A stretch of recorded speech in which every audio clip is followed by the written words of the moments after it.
Hello, ladies, recap here. Spoiler alert, watch out and keep safe always. For a long period of time, two alien races, the Kree and the Skrulls, have been in constant war with each other.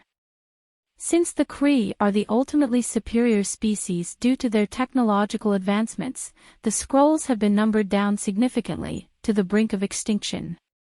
The Kree Empire continue to attempt to wipe the Skrulls from the face of the galaxy. In 1995, in the height of the war, Ver resides on Hala. She has constant nightmares that haunt her, mainly consisting of an aircraft crash on a foreign peninsula, and watching a woman being murdered in front of her by an unknown Skrull assailant. She also remembers this as the earliest memory of when she gained her powers that allow her to shoot photon blasts out of her fists. Ver now trains with Yon-Rogg, aiming to become a member of Star Force.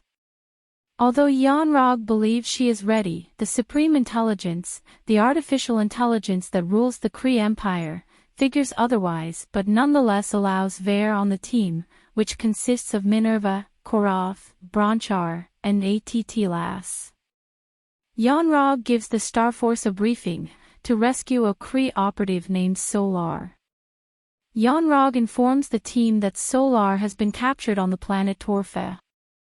Yon-Rogg instructs the team to perform an incursion on the planet, so Ver and the rest of the Star Force land underwater and use their suits to reach the surface. Soon they realize that the Torfan natives are Skrulls, and that the mission was an ambush. Ver is abducted by Skrull General Talos, disguised as Soh-Larr, who kidnaps her to a Skrull spacecraft, while the rest of the Star Force retreat. On the spacecraft, Talos gains access to Ver memories from various points in her life. Ver awakens just as Talos unlocks her memories, revealing that he wants information from her pertaining to a light-speed engine. She orchestrates an escape, with Talos, Norex and two other Skrulls in pursuit, crash-landing to planet C-53, Earth. Ver and the Skrulls crash in Los Angeles. While Talos and the Skrulls assume the role of surfers on a beach the next day, Ver crashes through the roof of a blockbuster video in the middle of a shopping plaza. After a brief communication with Yon-Rogg, learning she will be stranded on Earth for the next 22 hours, she attracts the attention of S.H.I.E.L.D. after a night shift Los Angeles Police Department officer reports her in.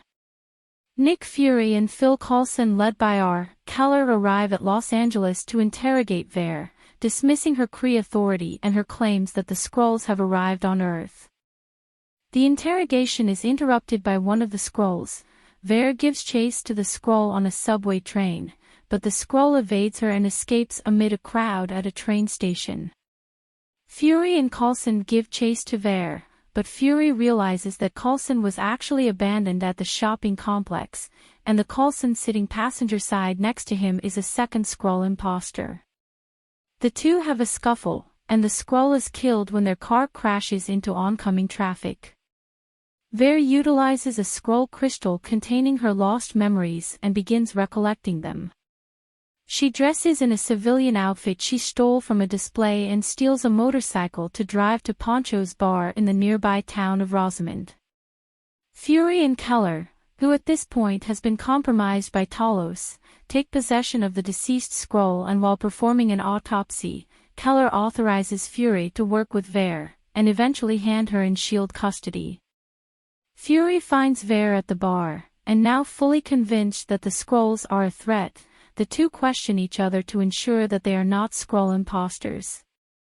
Fury takes her to the Joint Dark Energy Mission facility in Nevada to confirm Ver claims of her origins on Earth.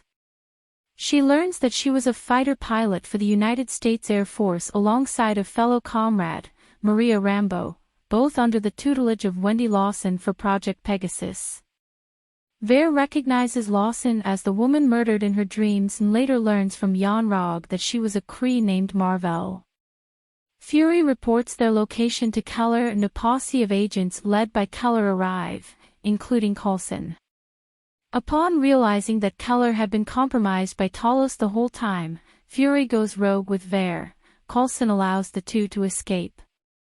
Motivated to seek answers from Rambeau, Fury, and Vare, accompanied by Goose, a cat who they encountered at the facility, hijack a quad jet to the Rambeau residence in New Orleans, Louisiana. Both Rambeau and her daughter Monica are surprised to see Vare still alive. The two identify Vare as Carol Danvers, a fighter pilot who was seemingly killed with Larson in a test flight gone awry. They also identify Goose as Larson and Danvers' pet.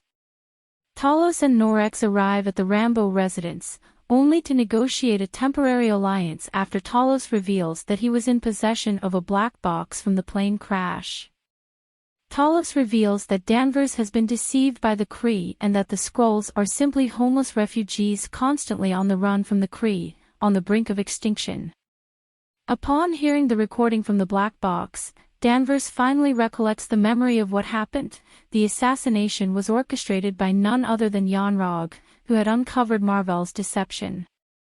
Mar-Vell instructed Danvers to destroy the energy core powering the Lightspeed engine, but in an attempt to destroy it, Danvers gained cosmic abilities after absorbing the energy from the exploding engine. With no recollection of her memories, Yon-Rogg was authorized by the Supreme Intelligence to train her into becoming a Kree operative. Talos confides in Danvers that Mar-Vell was actually a Kree double agent who was attempting to help the Skrulls by testing the Lightspeed engine, which can help them flee Kree occupation forever, and that the black box in Danvers' memories contained the coordinates to a former laboratory cloaked in Earth's orbit that Mar-Vell had used, containing the last of the Skrull refugees as well as the energy core that powered the engine. The next day, Yon-Rogg arrives on Earth to confront Danvers.